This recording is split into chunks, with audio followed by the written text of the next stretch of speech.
Hi all! మా అమ్మ స్టైల్‌లో ఉగ్గాని చూసేద్దామా? సో, ముందుగా అయితే మరమరాలు నానబెట్టేసుకోండి. అండ్ స్టవ్ ఆన్ చేసుకొని, మూకుడు పెట్టుకొని, నూనె వేడెక్కిన తర్వాత తాలింపు దినుసులేసేసుకోండి.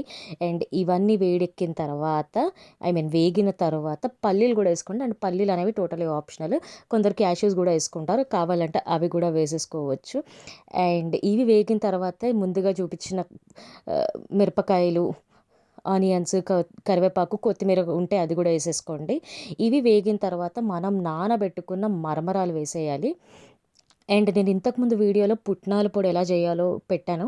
అది ఉంటే కంపల్సరీ వేసుకోండి. అది ఉంటేనే టేస్ట్ అసలు. అండ్ ఇలా ఒక 2-3 మినిట్స్ మరమరాలు కలిసిన తర్వాత పైన కొద్దిగా కొబ్బరి పొడి, పుట్నాల పొడి అండ్ మీ టేస్ట్‌కి తగ్గట్టుగా సాల్ట్ ఏసేసుకొని అడ్జస్ట్ చేసుకోండి. ఇది మా అమ్మ స్టైల్. టేస్ట్ అయితే అద్దిరిపోతుంది. మీరు కూడా కంపల్సరీగా ట్రై చేసేసేయండి. అండ్ లాస్ట్‌కి దీన్ని ప్లేట్‌లో తీసుకొని తింటే అదిరిపోద్ది.